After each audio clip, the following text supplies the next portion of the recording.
그러니까 더 분위기가 다운되어 가는 것 같습니다.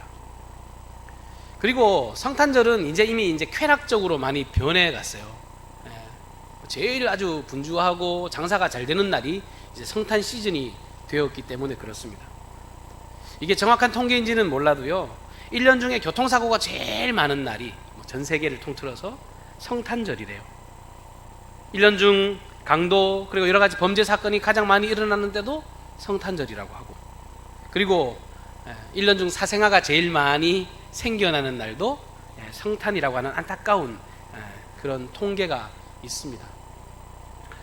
종교개혁자 마틴 루터가요, 이 종교개혁을 이야기하면서 많은 사람들이 주기도문을 외우는데 아무 의미 없이 주기도문을 막 중얼중얼 거리니까 그걸 보면서 아우고 지금 주기도문이 세계 최대의 순교자다, 그런 이야기를 한 적이 있습니다. 그런 의미에서 지금 21세기 이 성탄절은 최대의 순교자가 아닌가, 그냥 무차별하게 이렇게 죽어가 버리는 그런 성탄에 우리가 처해져 있습니다. 그렇다면 여러분, 우리가 성탄절을 지금 보내고 있는데 성탄의 진짜 의미가 뭐냐는 거예요. 성탄의 진정한 의미가 무엇인지 우리가 이 시간들을 통해서 마음에 새겨야 합니다. 그건 두말할 필요도 없이 이 성탄절이 우리에게 가지는 진짜 의미는 뭐냐 하면, 이 땅의 구원자로 아기 예수님이 오셨다, 그 구원자이신 그분을 축하하고 그분께 감사하는 시간이 되어야 진짜 성탄절이 성탄절다워진다는 것입니다. 그렇다면 우리가 이 성탄절을 보내면서 주님의 탄생을 축하하는 그 모습을 보이면서 가장 우리가 신경을 써야 될 부분이 무엇인가 이렇게 물으면 바로 감사의 예배를 드리는 것, 그것이 성탄절에서 우리가 행해야 될 첫 번째 모습입니다. 저와 여러분들처럼 이렇게 감사의 예배 드리는 것, 성탄절에 하나님께서 이 땅에 오신 하나님이신 그분이 오심을 기념하고 감사하는 마음으로 예배하는 것이 우리에게 반드시 있어야 그것이 성탄절다운 성탄절이 되어진다라고 하는 것입니다. 오늘 우리가 읽었던 이 본문 말씀에 보면 성탄절에 하나님께 예배 드린 장면이 기록이 되어 있습니다. 예배 드렸다 이러니까 언뜻 이해가 되시지 않으실지도 모르겠습니다만, 이 동방박사의 경배는요, 엄연히 그 왕이신 하나님께 경배하고 예배하는 귀한 모델이 되어집니다. 예수님이 오셨을 때 많은 들에 있는 목자들이 예수님께 쫓아가서 예수님을 경배했습니다만, 오늘 이 동방박사의 예배는 그보다도 훨씬 더 격식을 갖춘 예배이기 때문에 우리가 이 시간 말씀을 통해서 우리가 이 성탄절을 어떻게 보내야 할지를 함께 도전받았으면 좋겠습니다.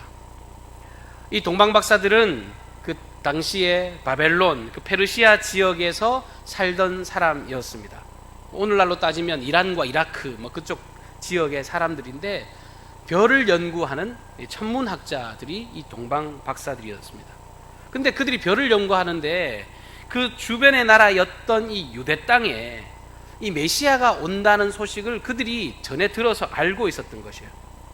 그러니까 유대인들의 그 메시아, 그 이야기를 알고 있는 처에 그들이 갑자기 놀라운 광경을 목격하는 겁니다. 지금까지 많은 별을 보았고 많은 별을 연구했는데 단 한 번도 보지 못했던 엄청난 별이 그들 앞에 보여지기 시작한 겁니다. 그들은 그 별을 보는 순간 직감했어요. 아, 저 별은 범상치 않은 별이로구나. 그리고 곧바로 그 별이 가는 방향을 따라서 따라가기 시작합니다. 그 별의 끝자락에는 틀림없이 왕이 있을 것이라는 확신과 기대를 가지고 그들이 달려갔습니다. 그들 마음에는 유대 땅에 왕이 나시니까 당연히 헤롯의 궁에 있겠구나, 이 왕궁에 있겠구나 하고 먼저 찾아간 곳은 헤롯의 궁을 향해 나아갔어요.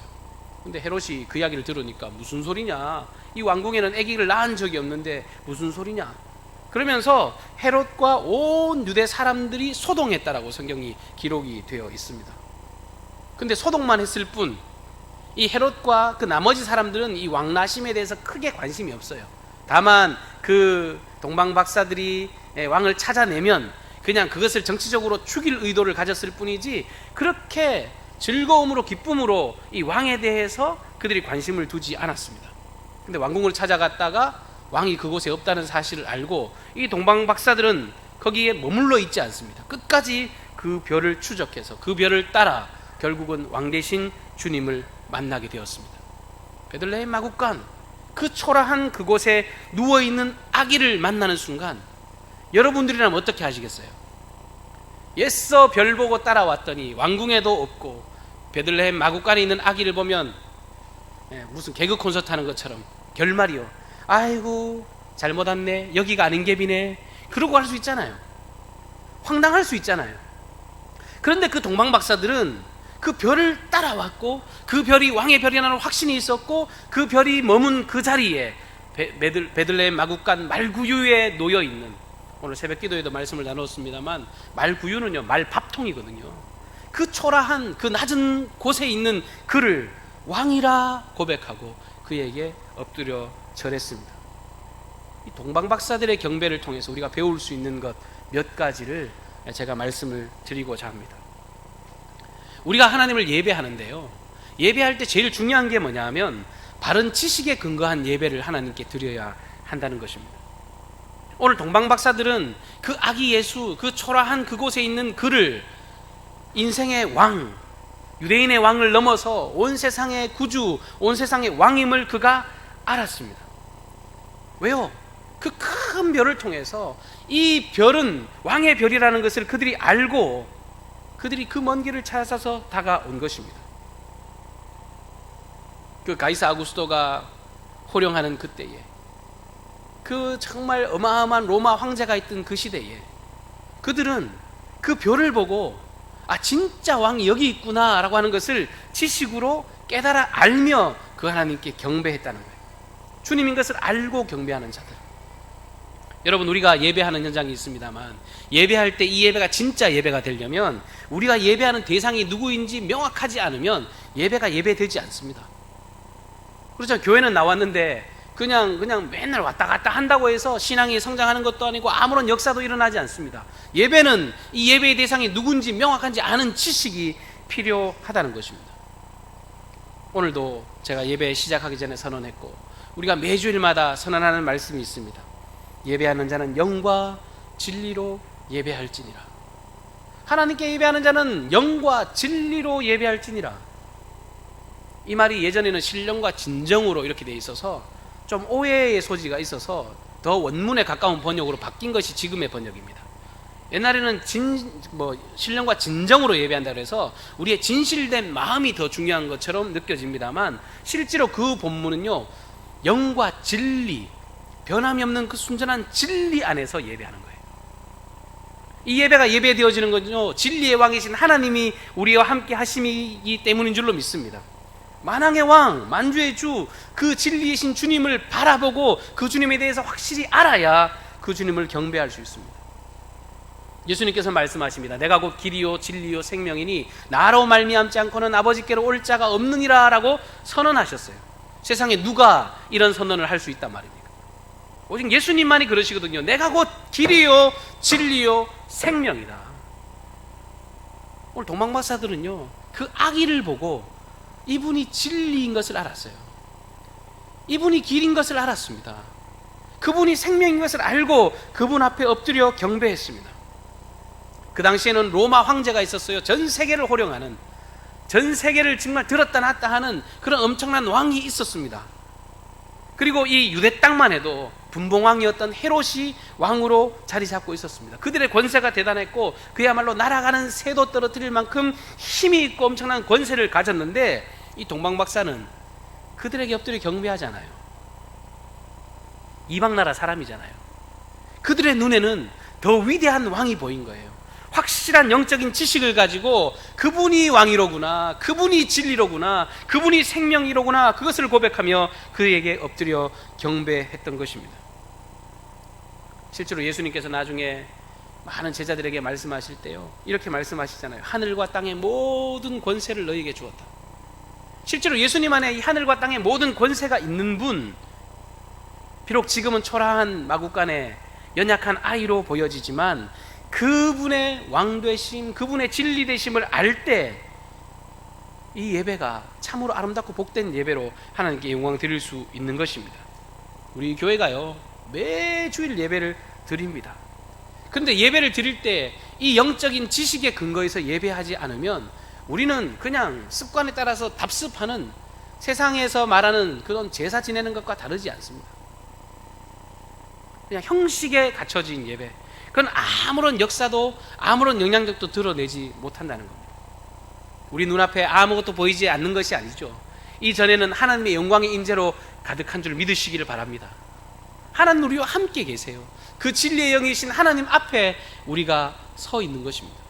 이 예배 당뿐만 아니라 우리의 모든 삶의 현장 가운데 늘 하나님, 그 진리의 하나님, 그 진리의 왕, 만왕의 왕이신 그분 앞에서 우리가 살아가고 그분을 예배한다라고 하는 사실을 우리가 날마다 가슴 깊이 새길 수 있기를 축원합니다.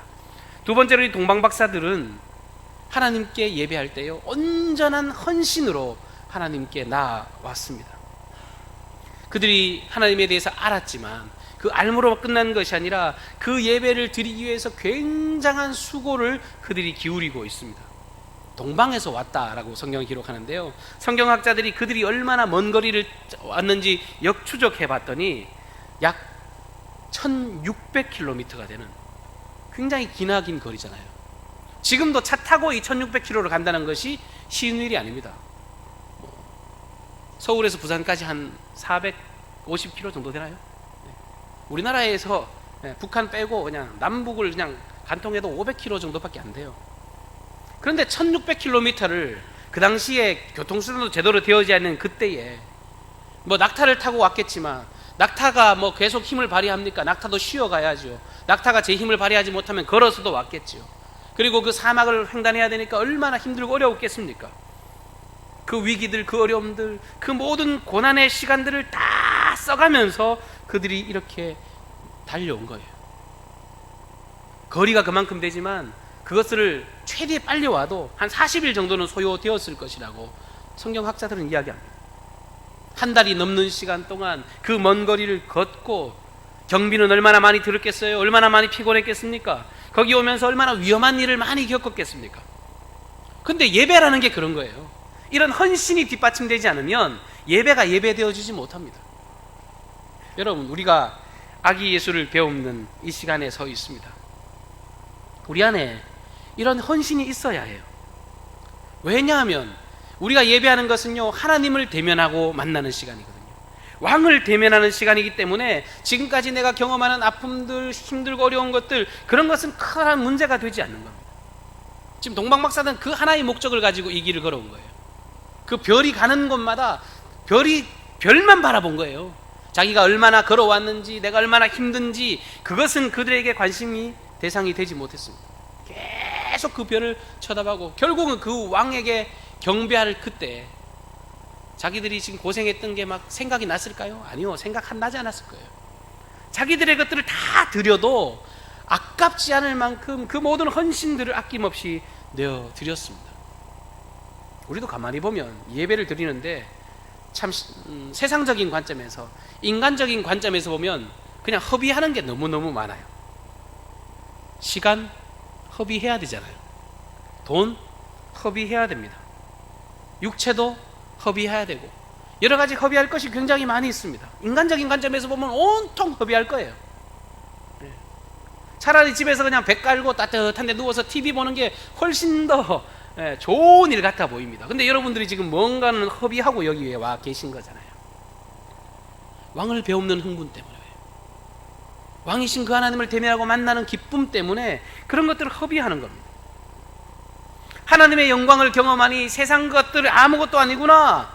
찬송가사처럼 세상과 나는 간 곳이 없고 오직 구속한 주님만 바라보는 그 즐거움, 그 기쁨 때문에 다른 것들이 허비하는 것이 그렇게 아깝지 않은 것이에요. 말바던이라고 하는 예배학자가 있는데, 그분이 쓴 책 중에 책 제목이래요. 거룩한 시간 낭비. 시간 낭비는 시간 낭비인데요, 거룩한 시간 낭비라고 그렇게 그 책을 이야기합니다. 여러분, 우리가 지금 다 거룩한 시간 낭비를 하고 있는 거예요.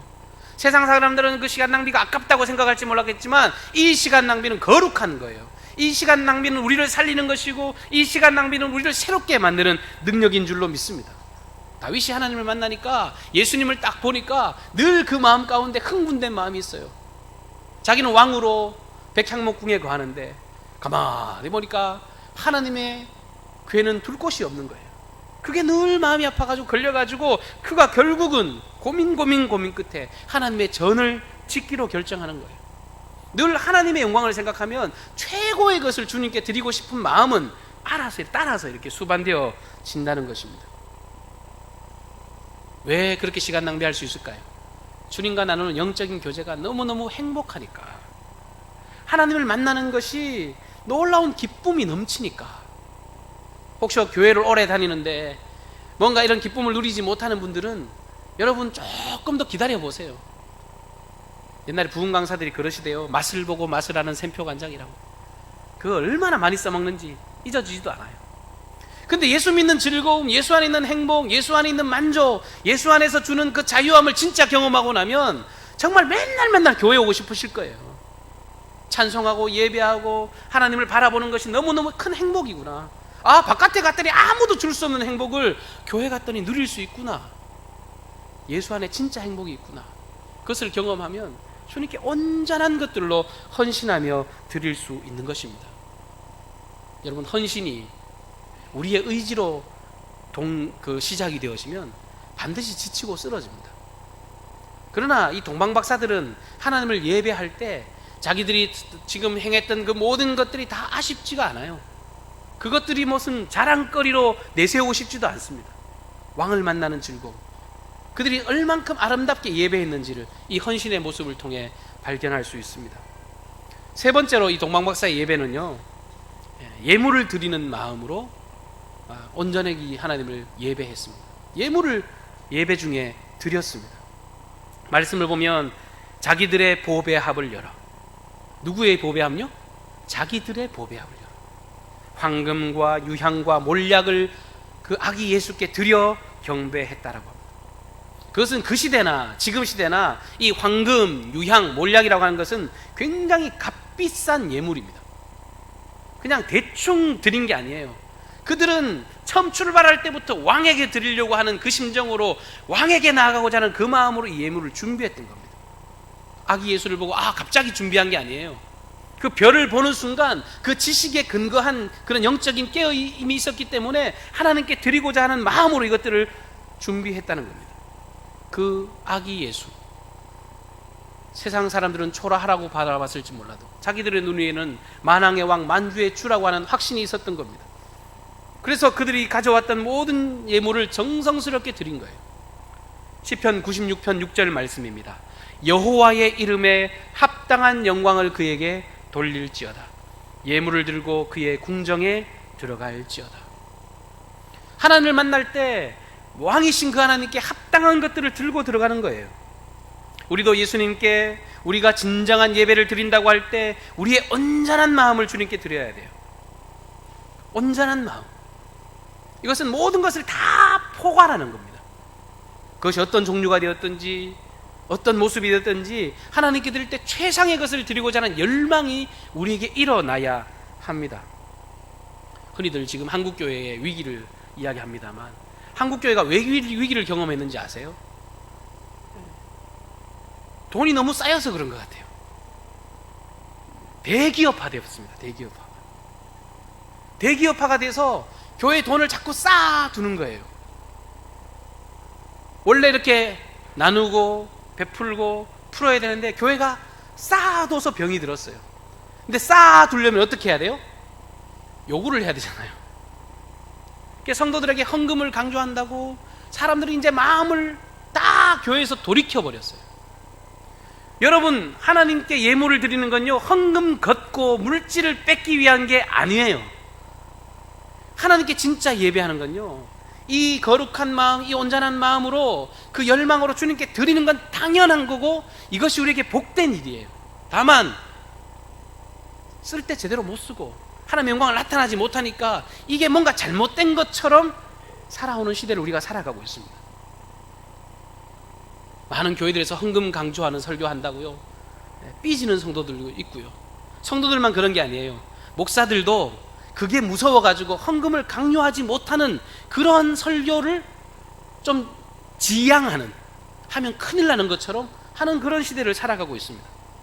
여러분, 진짜 멋있는 예배, 진짜 아름다운 예배는요, 여러분 헌금이 아니라니까요. 이건 그냥 단순한 물질이 아니에요. 하나님을 온전히 예배할 때는 자신의 것을 드리고자 하시는 이 열망이 있어야 그것이 예배가 예배되어지는 것입니다. 저는 우리 강경중앙교회가 이 헌금을 단순한 물질로 바라보지 않았으면 좋겠어요. 영적인 소통함이 있고 영적으로 주님을 만나고 진짜 주님이 기쁘고 감사하면요, 언제든지 자기 거를 드리고 싶은 그런 마음으로 하나님께 예물을 드리는 겁니다. 황금과 유황과 모략을 이 동방박사들이 자원하는 심정으로 드렸던 것처럼, 저는 제가 친한 사람들한테 밥을 잘 삽니다. 우리 집 사람도 그건 너무 잘 알아요. 당신은 맨날 뭐 이렇게 주머니가 이렇게 해푼이에요. 왜 해푼 줄 아세요? 좋으니까. 밥 먹이고 싶은 거예요. 저는 당연히 그냥 만나면 밥 먹고 같이 나누고 베푸는 게 좋으니까 그러는 거예요. 제가 막 주파 튕겨가지고 이건 어떡하고 이거 하면은 내가 나중에 뭐가 없겠지 하면 절대로 살아갈 수가 없는 거예요. 세상 사람들도 그렇게 자원하는 마음이 생기면 그렇게 하는데, 이 동방박사들이 주님을 만나니까 자기의 것들을 드리고 싶은 거예요. 황금과 유향과 모략과 그 모든 것들을, 가장 귀하고 아름다운 것들을 주님께 드렸습니다. 저는 지금까지 교회에서 부교육자 생활하면서요, 예배 사역을 감당해 왔어요. 예배를 준비하고 찬양을 준비하는데, 저는 끊임없이 우리 찬양팀원들, 예배팀원들한테 뭐라고 이야기했느냐 하면, 우리가 할 수 있는 최고로 아름다운 것을 만들자. 이것을 지난 10수년간 얼만큼 이야기해 왔는지 몰라요. 그냥 다른 동기가 아니에요. 사람들에게 멋지게 보이고 우리 교회가 정말 튀게 아름답게 보이기 위한 열망으로 그렇게 준비한 게 아니라, 찬양을 해도 음악이니까, 찬양이니까 음악이니까 우리끼리 노력을 한 거예요. 아름답게, 그것도 웃어가면서 동역해가면서 하나님 앞에 우리 제일 귀한 거 한번 만들어보자. 하나님이 진짜 받으실 만큼 아름답게 한번 만들어보자. 토요일날 뭐 2시간 3시간씩 매주일, 한 주도 그러지 않고 그런 시간들을 보내왔던 것 같아요. 근데요, 그렇게 준비하는 예배에 하나님이 기름 부으실까요? 안 부으실까요? 기름 부으셔요. 하나님이 기쁘게 받으세요. 그리고 첫 번째, 그 예배를 준비하는 자의 마음이 하나님과 합해져요. 토요일은 그렇게 아름답게 준비하지만, 그러나 정말 하나님 앞에 섰을 때는 진실한 예배자로 내 마음과 온 내 정성을 드리고자 하는 그 열망으로, 이 동방박사들이 황금과 유황과 모략을 아낌없이 드리는 것처럼, 하나님, 내가 준비한 모든 것을 통해 영광 받으십시오. 내 최상의 것입니다. 내가 가진 최선의 것입니다. 한국교회가 좀 병폐를 들기 전에 수직 상승하던 시절이 있어요. 우리나라에 막 1200만, 1300만 그리스도인을 자랑할 때가 있었습니다. 그때는요, 우리 어른들이요, 교회 나올 때요, 집에서 성금도 대리미로 데려요. 완전 쫙 잡혀서 데려요. 이쁜 거 드리고 싶어요. 그 열망, 그 중심이 회복되기를 주님으로 축복합니다. 하나님은 우리의 가장 최선의 것을 받으세요. 최고의 하나님, 그 최고이신 그 하나님께 합당한 영광을 드리고자 하는 열망, 이것이 동방박사가 드렸던 모습이었습니다. 마지막 네 번째, 그들이 드린 이 예배 안에는요, 온전한 순종의 모습이 있었습니다. 그들의 예배 안에는요, 순종함이 있었습니다. 동방박사들이 아기 예수를 만나고 난 뒤에 이제 그야말로 자기 집으로 돌아가는데, 원래 과정은 헤롯의 궁으로 먼저 갔을 때 헤롯이 뭐라고 그러냐면, 이 유대에서 왕이 났다는 게 무슨 이야기냐, 그 왕이 났다면 나에게 알려달라, 나도 그에게 경배하려고 하니까 내게 알려달라고 그렇게 이야기를 합니다. 그런데 동방박사는 그 헤롯의 말이 진짜인 줄 알았어요. 근데 실상 헤롯의 마음은 무엇입니까? 그 아기가 태어나면, 그 왕이 나면 죽이려고 하는 마음이었거든요. 근데 아기께 경배하고 그들이 돌아가서 쉬고 있을 때에 그에게 하나님의 천사가 나타나서 말을 합니다. 꿈에 헤롯에게로 돌아가지 말라, 지시하심을 받아 다른 길로 고국에 돌아가니라 라고 성경은 기록하고 있습니다. 자기들은 내막을 알지 못해요. 그냥 왕궁에 그냥 들려서 이 기쁜 소식을 왕에게도 전하고 다른 사람에게도 전하고 자신들이 경험했던 이 왕 되신 하나님을 만방에 전하고 싶었는데, 꿈에 하나님의 말씀이 들려오는 거예요. 헤롯에게로 돌아가지 말라. 자기들의 생각을 앞세우지 않았습니다. 이 동방박사들은요, 끝까지 하나님의 음성에 귀를 기울이고 그 말에 순종하며 나아갔습니다. 여러분, 우리가 예배할 때 순종함이 우리의 삶 가운데 드러나야 해요. 그게 예배의 완성입니다. 우리가 앞서서 지금 날 말씀드렸던 하나님과 우리 사이의 모든 관계, 하나님을 진정히 알므로 예배하고 우리의 어떤 헌신으로 예배하고 우리의 최고의 것들로 하나님을 예배하지만 그 모든 것들이 완성이 되려면 순종의 삶이 우리에게 드러나야 해요. 요즘은요, 종교 소비 시대라는 그런 표현을 많이 씁니다. 예배가 일주일이면 얼마나 많은지 몰라요. 예배가 우리 교회 안에도 굉장히 많이 일어나고, 그리고 TV를 틀면요, 기독교 방송이 한 6개, 7개는 됩니다. 인터넷 방송에 틀면은 뭐 24시간 설교가 나오고 24시간 예배와 찬송이 나옵니다. 그런데 한국 교회는 점점점 쇠락해가고 있어요. 우리에게 시사하는 바가 크지 않겠습니까? 저와 여러분에게 도전하는 바가 크지 않겠습니까? 그 책임을 누구한테만 다 떠넘기겠어요? 예전에 부흥 강사들이 늘 그러시대요. 뭐 이게 좀 부정적인 소리를 하고 싶으면, 아이고 여기 계시는 분들은 그렇지 않은 것 같은데 옆에 교회는 성도는 그렇대요. 제가 하도 많이 들어서, 왜 옆에 교회 성도가 그래요? 우리 교회 성도가 그래서 한국 교회가 이렇게 되는 거예요. 그걸 자각해야 합니다. 내 모습이 이래서 한국 교회가 넘어지는 거예요. 얼마 전에 부사관 학교를 갔는데요, 군대에서 100명이 군입대를 하면 예수 믿는 애들이 4명도 안 된대요. 4명. 아니 10명 미하래요. 예수 믿는 애들이 막 8명밖에 안 된다니까 저는 막 위기감이 느껴지는 거예요. 하나님, 한국교회가 큰일인데 주님 다 죄진 것 같아서 너무 죄송합니다. 그런 마음이 막 생겨요. 저는 목회할 때 막 그래서 막 머리에 피가 막 솟아요.